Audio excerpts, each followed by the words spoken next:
여러분 살다가 보증을 선 일이 있습니까? 그리고 보증을 섰다가 어려운 일을 당한 적이 있습니까? 아무 생각 없이 인생을 살다가 값비싼 대가를 치르게 되면 소중한 교훈을 얻게 됩니다. 때로 돈도 잃어버리고 건강도 잃어버린 후에 정신 차린 사람 많습니다. 우리 속담에 소 잃고 요양간 고친다는 속담이 있습니다. 그 비싼 소를 잃어버리고 허술한 요양권을 고치는 주인의 심정이 어떻겠습니까? 그 비싼 소를 잃어버리는데 얼마나 가슴이 쓰리겠어요. 그나마 소를 잃고서라도 요양권을 고치는 사람, 지혜로운 사람입니다. 저도 방심했다가 엊그제 벼락 칠 때 한번 당했습니다. 제가 벼락 맞은 건 아니고 저 컴퓨터가 벼락을 맞았어요. 제가 머리를 썼죠. 천둥 번개 치니까 컴퓨터를 얼른 꺼버렸어요. 끄는 순간에 천둥 번개 치더라고요. 아, 살았구나. 그 사이에 갑자기 컴퓨터가 팍 하고 나가버리는 거예요. 껐는데 나갔어요. 그 내가 아니 껐는데 왜 나간 거야? 전원을 안 뽑은 거예요.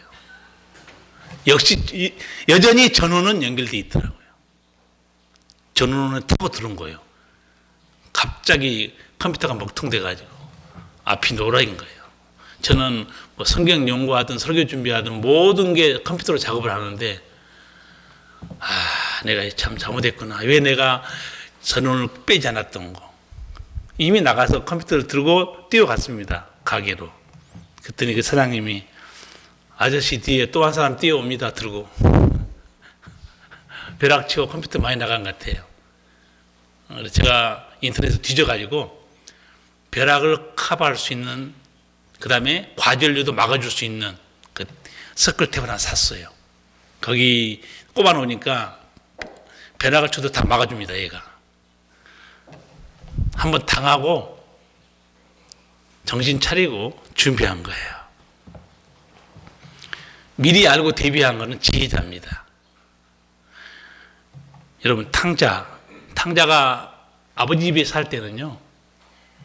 아버지 품이 얼마나 행복하고 든든했는가를 탕자 몰랐습니다. 고집 부리고 돈 받아가지고 아버지 집 나가버렸죠. 돈이 무한정이 있습니까? 돈 다 떨어져요. 객지에서 거지가 됩니다. 그때 깨달아요. 내 아버지가 얼마나 큰 나무였는가. 집을 나간 후 이국 땅에서 굶주림에 시달리자 아버지 집에 산다는 것이 얼마나 안전했던가 깨달아요. 결국은 아버지를 생각하고 돌아옵니다. 탕자가 한 말이 있어요. 이에 스스로 돌이켜 가로되 내 아버지에게는 양식이 풍족한 품꾼이 얼마나 많은고. 나는 여기서 줄여 죽는구나. 내가 하늘과 아버지께 죄를 지었구나. 회개하고 아버지 집으로 돌아옵니다. 아버지 집이 이렇게, 아버지 품이 이렇게 평안하고 행복했던 걸 당하고 나서야 깨닫습니다. 이게 어리석은 자라는 거죠. 값비싼 인생의 수업료를 지불하고 내 아버지가 얼마나 내게 큰 기둥이었는가 알게 되는 거예요. 믿음 없이 살다가 인생이 다 망하고 나서 누가 전도를 했는지 하나님을 만난 사람이 있어요. 그 사람이 이제 전도하면서 이렇게 말한 걸 봤어요. 사랑하는 이여, 아직도 치러야 할 수업료가 남았나요? 예수를 믿고 인생의 주인을 바꾸세요. 그러면 당신의 인생에 탄탄대로가 열릴 것입니다. 왜냐하면 인생의 길을 아신 그분이 가장 행복한 길로 당신을 인도하기 때문입니다. 어떻습니까? 값비싼 수업료를 지불하고서야 하나님이 내 인생의 행복이었다 깨닫게 되는 거예요. 오늘 찬양대 찬양 들었죠? 주 없이 나 주의 도움 받고자 찬송가 몇 장이었죠? 주 없이 살 수 없네. 이 찬송가 불렀잖아요. 주 없이 살 수 없는 것을 깨달은 사람이 은혜 받고 쓴 겁니다. 아무나 내가 하나님이 정말 지금 필요합니다. 아무나 그런 믿음이 못 들어가요. 주 없이 살 수 없다. 처절한 인생의 자주로가 실패 속에서 하나님 만난 사람들이 찬양이에요. 인생의 값비싼 수업료를 지불하고 예수님을 만났다면 은총입니다. 저는 성도들이 당하는 많은 사건들을 보고 있어요. 그 사건, 사고를 통해서 믿음이 새로워지고 하나님만 붙들고 더욱 주께 가까이 나가는 사람을 보면서 마음속으로 느낍니다. 저 성도에게 당하는 고통과 아픔은 은총의 통로였구나. 그게 은총의 통로예요. 그를 통해서 하나님을 더 가까이 가게 되고 내 영의 눈이 밝아져서 세상 것이 아니고 주님을 붙들게 됩니다. 은총이죠. 성도 여러분, 믿음에 좋은 사람을 부러워합니까? 세월이 좋은 신앙 만들어준 게 아니에요. 직분도 좋은 믿음을 만들어준 게 아닙니다. 정말 부러워하는 믿음, 거기는 값비싼 믿음의 수업료가 다 들어가 있어요. 시험과 환난을 이기고 십자가를 지고 승리하는 비싼 믿음의 수업료를 다 내고 나서야 반석 위에 서 있는 믿음이 될 수 있는 거예요. 공짜는 없습니다. 제가 얼마 전 뉴스를 보다가 가장 값비싼 게 공짜입니다. 그렇게 멘트가 나와서 깜짝 놀랐어요. 공짜는 대가가 없는 게 공짜 아니에요? 공짜처럼 비싼 것은 없습니다. 그 멘트가 나와서 내가 깜짝 놀라서 생각해 봤어요. 맞더라고요. 공짜로 함부로 먹었다가 어마어마하게 대가 치른 사람 지금 감옥에 많이 가 있어요. 공짜로 얻어진 건 아무것도 없습니다. 인생을 큰 어려움 없이 공짜로 산 것 같이 산 사람 나중에 어마어마한 일을 당합니다. 헤쳐나갈 능력을 못 배운 거죠. 다윗은 고난과 죽음이 덮칠 때 시편을 보면 얼마나 그 믿음이 견고했는지 알 수 있어요. 정말 다윗은 인생이 어려운 날에 비싼 수업료를 내고 모든 걸로 감수하고 하나님만 붙들기 시작합니다. 그 중에 다윗이 쓴 시 57편 한 부분만 읽어드릴게요. 하나님이여 내 마음이 확정되었고 내 마음이 확정되었사오니 내가 노래하고 내가 찬송하리이다. 내 영광아 깰지어다 피파야 수금아 깰지어다 내가 새벽을 깨우리로다. 얼마나 독실한 믿음입니까?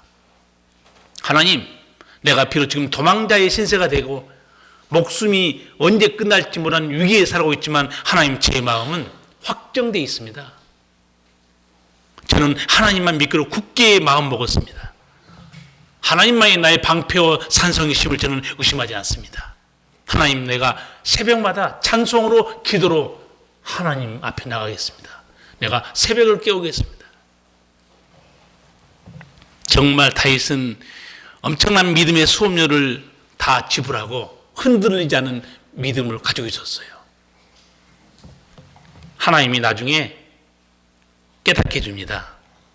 너가 그런 믿음의 수업료를 내고 믿음을 지킨 게 어떤 은총을 이루는가 하나님이 깨닫게 해준 게 하나 있어요. 사무엘 하 8장에 있는 말씀인데 딱 한 줄만 보면 나와 있어요. 다윗이 어디로 가든지 여호와께서 이기게 하시느니라. 이건 승승장구한 은총이에요. 다윗이 어디로 가든지 이기게 해주셨다는 거예요. 비싼 믿음의 수업료를 바치고 얻은 대가입니다. 오늘 시편 우리 34편 성식교독했죠. 거기 다윗이 고백한 게 나와요. 마지막 부분에 젊은 사자는 궁핍하여 줄일지라도 여호와를 찾는 자는 모든 좋은 곳에 부족함이 없으리로다. 제가 하나님만 찾았거든요. 사자는 굶어 죽어도 하나님은 내게 넘치도록 부으셨다는 거예요. 다윗은 이 하나님을 손에 놓지 않고 더 하나님 앞에 나갑니다.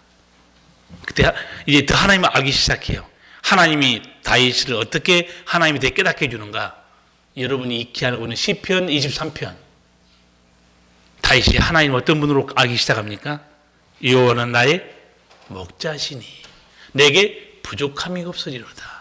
그가 나를 푸른 초장에 누이시고 쉴만한 물가로 인도하신도다. 믿음을 지키고 어떤 희생을 감수하고서라도 하나님이 붙드는 그의 결말이 어떻게 끝났는가? 어디로 가든지 이기게 해줬어요. 사망의 음침한 골짜기 지나갈 때도 주께서 붙들어줍니다. 그래서 다윗이 이 은총 속에 살아가는데 오늘 말씀 보면 다윗이 비참하게 되는 내용이 나와 있어요. 믿어지지 않을 만큼 충격적인 사건이 벌어집니다.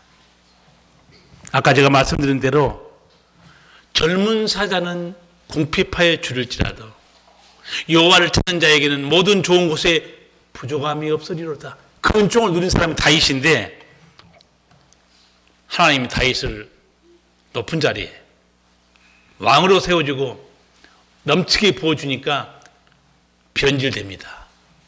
생각이 달라져요. 교만해졌습니다. 오늘 두 가지 다윗이 범한 죄의 사건들이 기록되어 있습니다. 다윗은 정말 기도의 사람이었고 믿음의 사람이었는데 나라가 태평성대가 됐어요. 그러나 전쟁 중이었습니다. 자기가 오후에 나가보니까 어떤 여자가 목욕을 하고 있는 거예요. 다윗의 눈에 들어왔어요. 아주 예쁘게 보였는지 다윗이 그 여자를 데려오라고 그래요. 그 여자가 누구였는가? 밧세바였어요. 남편이 있는 사람입니다. 다윗의 신앙으로 봐서는요, 죄를 저지르기 전에 브레이크가 한 번 걸릴 뻔했어요. 십계명에 하나님 하지 말라는 거 있죠. 남의 여자를 범하지 말라. 어떤 계명이에요? 간음하지 말라. 그리고 그 여자를 데려다가 죄를 범하고 나서 감추기 위해서 그 남편도 죽입니다. 어떤 죄입니까? 간음 다음에 또 무슨 계명입니까? 살인하지 말라고 그랬죠. 여러분 이 성경을 좀 자세히 읽어보면 그렇게 믿음이 좋았던 다윗이 이제 힘이 생기니까요. 하나님이 보여야 되는데 자기 힘이 보이는 거예요. 그리고 그 밧세바와 불륜을 감추기 위해서 다윗이 머리를 쓴 게 하나 있었죠. 전쟁 중에 있는 남편을 불러내서 휴가를 줍니다. 왜 휴가를 줬을까요? 집에 가서 자라. 그럼 애가 생겨도 누구 애로 사람들이 믿겠습니까? 밤에 잠을 잤으니까 그냥 우리아의 아이겠죠. 그런데 우리아가 집에 안 들어가는 거예요. 지금 전쟁 중인데 어떻게 제가 들어가겠습니까? 속된 말로 다윗이 환장하는 거예요. 죄를 감추고 싶은데 집에 안 들어가요. 그 장군이 밖에서 잡니다. 전쟁 중인데 왕이 내가 어떻게 집에 가서 아내와 편히 자겠습니까? 결국은 다윗이 생각해낸 것은 우리아를 죽이는 일이었어요. 그 죄를 덮기 위해서. 그래서 정말 얼마나 무서운 음모를 꾸미는가. 그 우리아의 손에다가 이 우리아를 죽이라는 편지를 손에 쥐어줍니다. 뜯어볼 수가 없죠. 왕의 봉인이 되어 있기 때문에. 그리고 요압 장군에게 편지를 전하라고 그래요. 편지를 딱 읽어보니까 요압 장군이 이 우리아를 죽이라고 써 있어요. 방법까지 알려줍니다. 가장 전투가 치열한 곳에 투입시켰다가 다 후퇴하라고 그랬어요. 결국은 우리 안은 죽습니다. 근데 문제는 거기서 끝나지 않았어요. 하나님이 보고 오셨다는 사실이에요. 여러분, 하나님이 나를 보고 있다는 사실을 기억하시기 바랍니다. 여러분, 우리끼리 말인데 우리끼리 없어요. 하나님 다 보고 있어요. 여러분이 무슨 생각을 하든지 그 생각을 감찰하시니까 하나님이십니다. 다윗이 은밀하게 죄로 범하죠. 하나님이 완전히 다 까발려 버립니다. 아마 다윗이 굉장히 무서웠을 거예요. 오늘 그 내용이 기록되어 있어요. 하나님이 나단 선지자를 보냅니다. 그리고 기가 막힌 지혜로운 비유를 들어서 다윗에게 설명해줘. 당신이 범한 죄가 뭔가를. 그게 1절에서 6절까지 내용이죠. 우리 같이 한번 읽어볼까요? 나단 선지자가 어떤 비유를 했는가? 여호와께서 나단을 다윗에게 보내시니 와서 저에게 이르시되 한 성에 두 사람이 있는데 하나는 부하고 하나는 가난하니 그 부한 자는 양과 소가 심이 많으나 가난한 자는 아무것도 없고 자기가 사서 기르는 작은 암양 새끼 하나뿐이라. 그 암양 새끼는 저와 저의 자식과 함께 있어 자라며 저의 먹는 것을 먹으며 저의 잔에서 마시며 저의 품에 누움으로 저에게는 딸처럼 되었거늘 어떤 행인이 그 부자에게 오매 부자가 자기의 양과 소를 아껴 자기에게 온 행인을 위하여 잡지 아니하고 가난한 사람의 양 새끼를 빼앗아다가 자기에게 온 사람을 위하여 잡았나이다. 다윗이 그 사람을 크게 노하여 나단에게 이르되 여호와의 사심을 가리켜 맹세하노니 이 일을 행한 사람은 마땅히 죽을 자라. 저가 불쌍히 여기지 않고 이 일을 행하였으니 그 양 새끼를 4배나 갚아 주어야 하리라. 아멘. 얼마나 지혜로운 비유입니까? 왕이요, 한 동네에 가난한 사람과 부자가 있었습니다.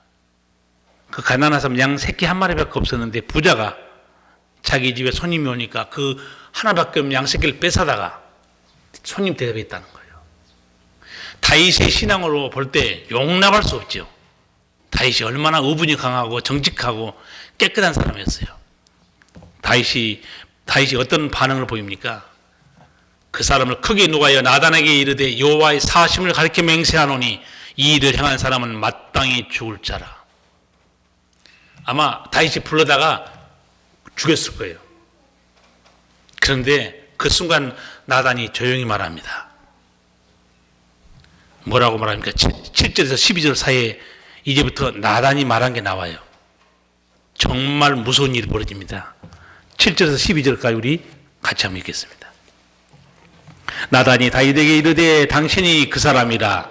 이스라엘 하나님 여호와께서 이처럼 이르시기를 내가 너로 이스라엘 왕을 삼기 위하여 네게 기름을 붓고 너를 사울의 손에서 구원하고 네 주인의 집을 내게 주고 네 주인의 처들을 내 품에 두고 이스라엘과 유다 족속을 내게 맡겼느니라. 만일 그것이 부족하였을 것 같으면 내가 네게 이것저것을 더 주었으리라. 그러한데 어찌하여 네가 여호와의 말씀을 업신여기고 나 보기에 악을 행하였느뇨. 내가 칼로 햇사람 우리아를 죽이되 암몬 자손의 칼로 죽이고 그 철을 빼앗아 내 철을 삼았도다.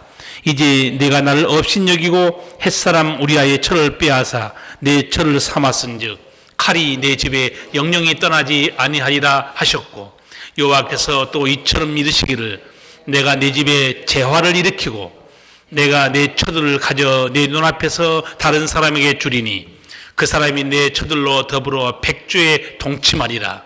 너는 은밀히 행하였으나 나는 이스라엘 무리 앞 백주의 이 일을 행하리라 하셨나이다. 아멘.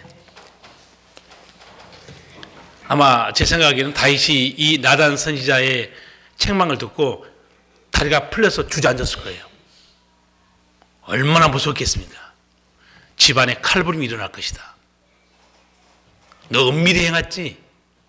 나는 다 까불려서 내 처가 성폭행 당한 것을 대낮에 사람들이 다 보게 해볼 것이다. 아마 그 순간에 다윗 왕이 무릎을 꿇고 벌벌 떨었을 것 같아요. 왜? 다윗은 하나님이 누군지 알고 있습니다. 아까 제가 앞서 다윗이 믿음의 수업료를 낸 대가가 뭐였습니까? 하나님이 어떻게 해줬어요? 어디로 가든지 이기게 해줬어요. 여러분, 하나님을 사랑의 하나님으로만 착각하지 마세요. 하나님은 공의의 하나님이십니다. 부모들은 자기 자식의 죄를 덮어주고 감싸지만 하나님은 달라요.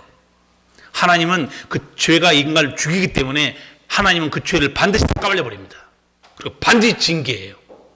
죄가 얼마나 무서운가를 다시 한번 가르쳐 준 거죠.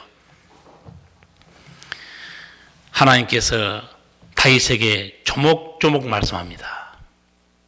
내가 너에게 어떤 은총을 베푸는 줄 아느냐? 내가 너로 이스라엘 왕을 삼기 위하여 네게 기름을 붓고 너를 사울의 손에서 구원하고 네 주인의 집을 내게 주고 네 주인의 첩들을 내 품에 두고 이스라엘과 유다 족속을 내게 맡겼느니라. 여기 말씀 중에서 한 단어, 중요한 단어 하나 나옵니다. 그 단어는 내가란 단어입니다.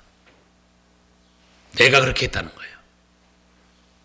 너 잘나서 된 게 아니고 우연히 된 것도 아니고 내가 너를 왕으로 세웠다고 하나님 말합니다. 너무너무 잘나고 있어요. 다윗은. 원래 다윗이 어떤 사람이었어요? 양치는 목동이었어요. 집안도 별 일 없는 사람이에요. 귀족 집안도 아니고 왕족도 아닙니다. 들에서 양이나 쫓아다니는 사람이었죠. 전에도 이 사무엘 앞에 7장에 보면 거기서 하나님이 다윗에게 말한 적이 있어요. 어떻게 말했냐면 나 만군의 주가 말한다. 양떼를 따라다니던 너를 목장에서 데려다가 내 백성 이스라엘의 통치자로 삼은 것은 바로 나다. 하나님이 알려줍니다. 너 지금 이렇게 잘된 게 누가 그렇게 되게 하는 줄 아느냐 이게요.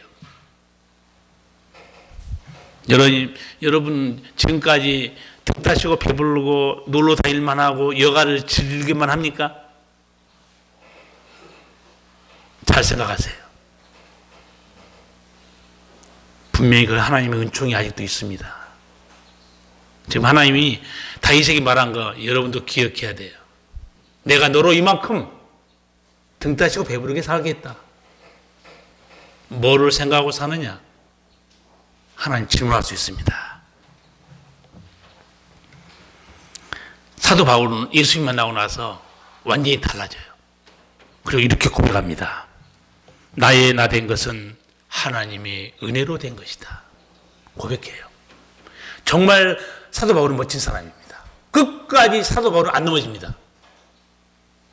조만한 자리에 서지도 않고 악인의 길을 따라가지도 않고 항상 하나님 중심으로 변치 않고 한결같이 나갑니다.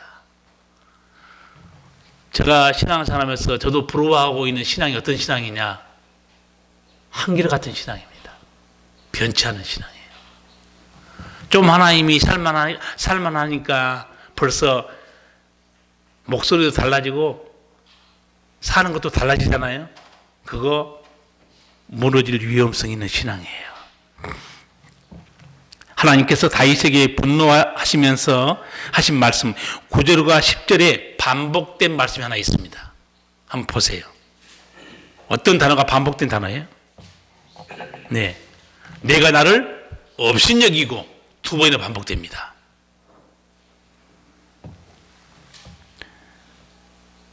네가 여호와의 말씀을 업신여기고 네가 나를 업신여기고 햇사람 우리아의 철을 빼앗았다는 거예요. 업신여기라는 단어가 어떤 단어인가? 여러분 아시죠? 우습게 생각하는 단어입니다.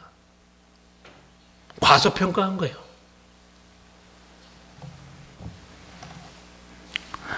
더 심하게 말하면 모욕하다는 단어입니다.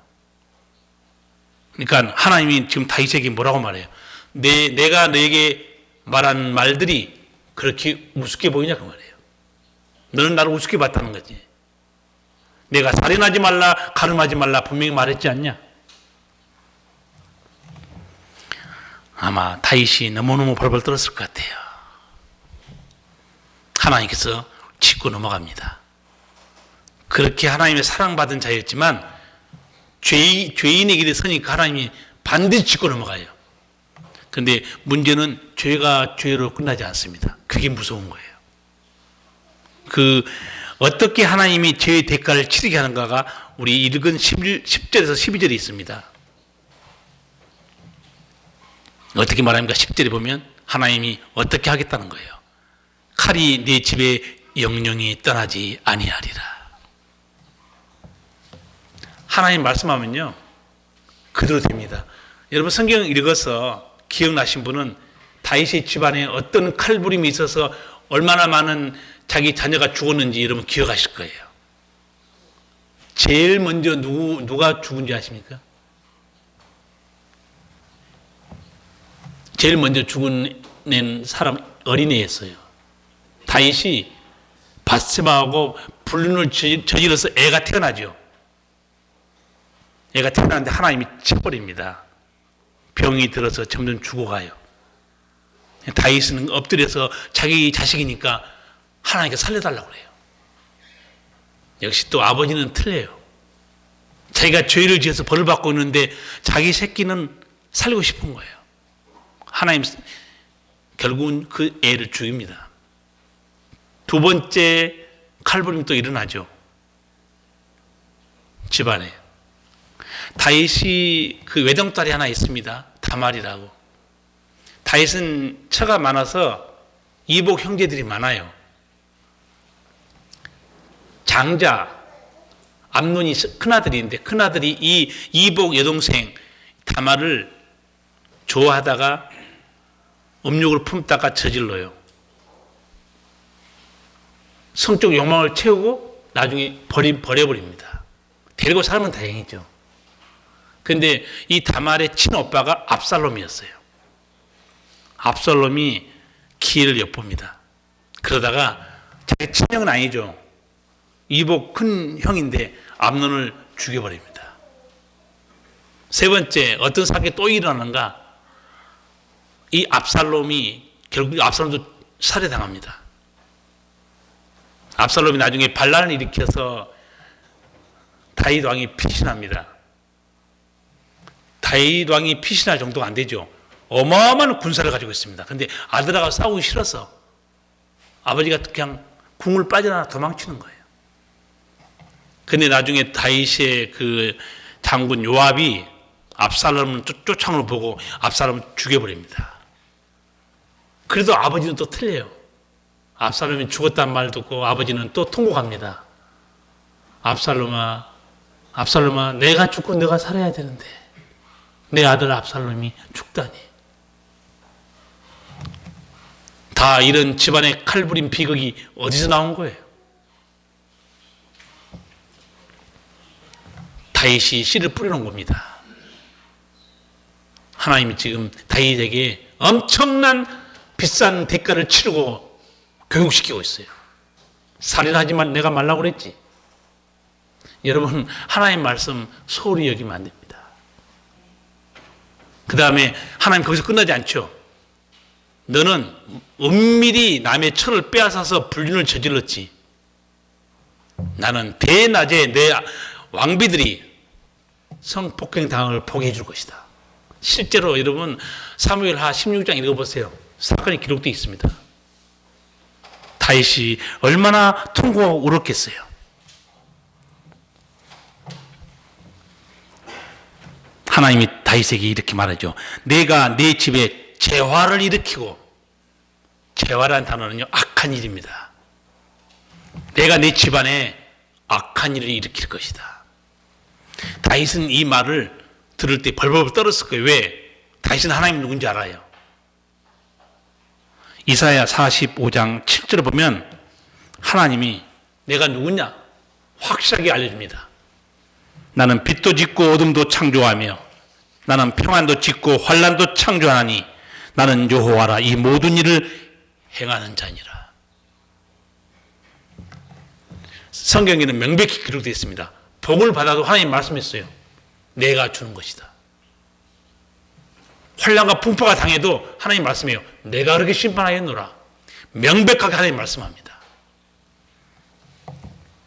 여러분, 내 믿음의 사람들이 일어난 이러한 일들을 우연으로 넘기지 마세요. 그리고 하나님이 다 인도하심이 있고 손길이 들어있어요. 성도 여러분, 앞으로 하나님의 은혜와 평강 속에 살아가고 싶습니까?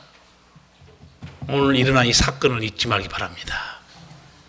하나님을 업신여긴 다윗에게 하나님이 내가 나를 업신여긴 대가 어떤 것인가 확실히 보여줍니다. 저는 이 말씀을 준비하면서 나름대로 상상을 해봤어요. 다윗이 우리아의 아내 바세바를 강제로 끌고 왔을 때, 그때 다윗이 내가 이 일을 저졌을 때 우리 가정에 처참한 일이 벌어진다는 장면이 딱 보여졌다면 죄 못 짓습니다. 다윗이 바세바의 불륜을 덮으려고 우리아를 죽이려고 했을 때 하나님께서 내 가정에 칼부림 떨어지지 않는 장면을 보여줬으면 다윗이 죄 못 져요. 항상 왜 넘어지는가? 죄의 대가를 생각하지 않습니다. 솔로몬, 다윗의 아들 솔로몬이죠. 솔로몬이 나중에 전도서에서 죄에 대해서 이렇게 말한 지혜로운 말씀이 하나 있어요.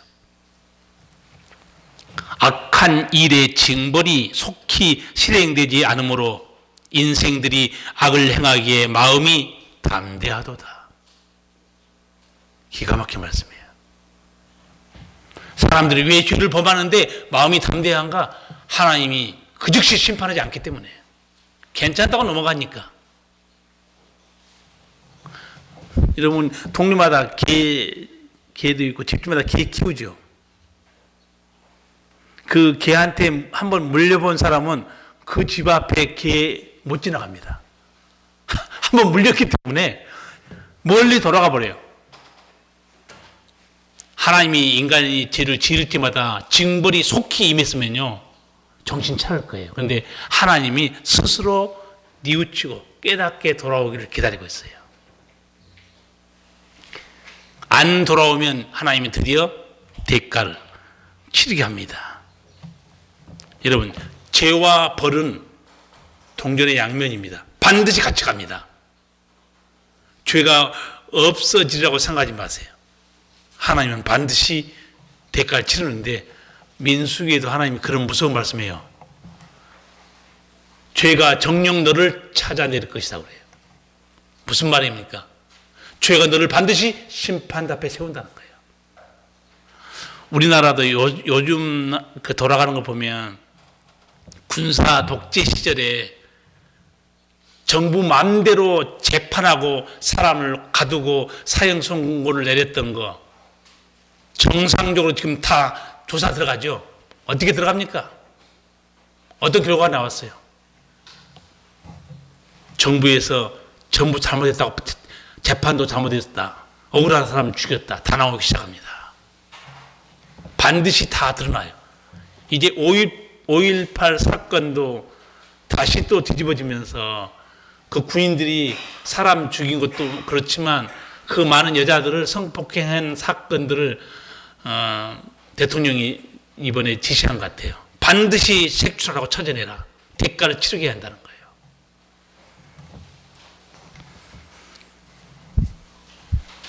오늘 다윗이 깨달은 값비싼 수업료 낸 거 두 가지 제가 말씀드렸어요. 하나는 뭡니까? 다윗이 값비싼 믿음의 수업료를 내고 다윗이 깨달은 진리가 뭡니까? 내가 어디로 가든지 내가 이기게 해줬다는 거예요. 그냥 배운 진리 아닙니다. 내가 어디로 가든지 여호와께서 이기게 하시느니라. 여호와를 찾는 자는 모든 좋은 곳에 부족함이 없으리로다. 다윗이 깨달은 진리예요. 왜? 값비싼 믿음의 대가를 치르고 얻은 진리요, 은총들이었어요. 또 하나 오늘 어마어마하게 깨달은 진리가 또 하나 있습니다. 값비싼 대가를 치르고, 그거 뭡니까? 집안에 칼부림이 이루고 나서 비로소 깨닫습니다. 가늠과 살인이 얼마나 무서운 일인가.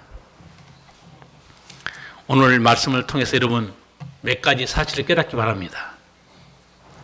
하나님 말씀을 무시하잖아요. 언젠가 대가 치르게 됩니다. 기도를 무시하잖아요. 언젠가 어마어마한 고통을 당하게 됩니다. 하나님이 내 삶의 주인이 아니고 내 마음대로 살고 믿음이 잃어버리잖아요. 언젠가 그 어마어마한 고통의 눈물에 열매를 자기가 맺게 될 수밖에 없어요. 성도 여러분, 지금까지 인생 살아오면서 수없는 시행착오로 여러분 값비싼 수업료를 내고 배운 진리들이 많을 거예요. 우리 믿음 생활도 마찬가지입니다. 여러분이 기도 생활, 말씀 생활, 또 내 인간의 마음대로 살았다가 어떤 일을 하나님이 또 주시게 만나게 하는지 여러분이 깨달은 사람도 많을 거예요. 성도 여러분, 은총 속에 살고 싶습니까?